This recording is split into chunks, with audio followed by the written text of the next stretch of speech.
69 சங்கீதம். துதியும் ஸ்தோத்திரமும். தேவனுடைய நாமத்தை பாட்டினால் துதித்து அவரை ஸ்தோத்திரத்தினால் மகிமைப்படுத்துவேன். கொம்பும் விரிகுளம்பும் உள்ள காளை எருதை பார்க்கிலும் இதுவே கர்த்தருக்கு பிரியமாயிருக்கும். சாந்த குணமுள்ளவர்கள் இதை கண்டு சந்தோஷப்படுவார்கள். தேவனை தேடுகிறவர்களே, உங்கள் இருதயம் வாழும். கர்த்தர் எளியவர்களின் விண்ணப்பத்தை கேட்கிறார். கட்டுண்ட தம்முடையவர்களை அவர் புறக்கணியார். வானமும் பூமியும் சமுத்திரங்களும் அவைகளில் சஞ்சரிக்கிற யாவும் அவரை துதிக்க கடவது. தேவன் சியோனை இரட்சித்து யூதாவின் பட்டணங்களை கட்டுவார். அப்பொழுது அங்கே குடியிருக்கிறவர்கள் அதை சுதந்திரித்துக் கொள்வார்கள். அவருடைய ஊழியக்காரின் சந்ததியார் அதை சுதந்திரித்துக் கொள்வார்கள்.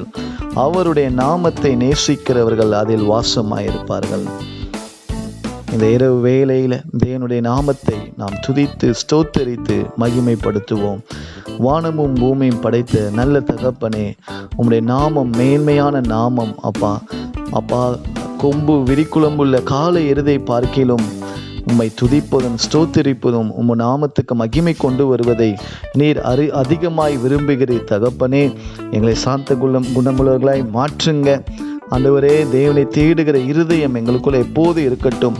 எளியவர்களின் விண்ணப்பத்தை நீர் கேட்கிறீர் ராஜா. கட்டுண்ட ஜனங்களின் விண்ணப்பத்தை நீர் ஒரு நாளும் புறக்கணிக்க மாட்டி தகப்பனே. ஆண்டவரே, துதிக்க நாங்கள் மாத்திரம் அல்ல, சுவாசமுள்ள யாவும் உம்மை துதிக்கும் என்ற வார்த்தையின்படி சமுத்திரங்களும் அவைகள் சஞ்சரிக்கிற யாவும் உம்மை துதிக்க கடவுள் தகப்பனே. நீ சியோனை ரட்சிக்கிறவர், யூதாவின் பட்டணங்களை கட்டுகிறவர். அப்பா ஆண்டவரே, அதை நாங்கள் சுதந்திரிக்க உதவி செய்யுங்க ராஜா.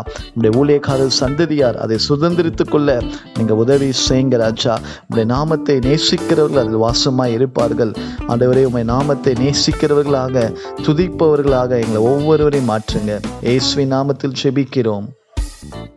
ஜீவனுள்ள எங்கள் நல்ல பிதாவே, ஆமேன் ஆமேன். கர்த்தர் உங்களை ஆசீர்வதிப்பாராக.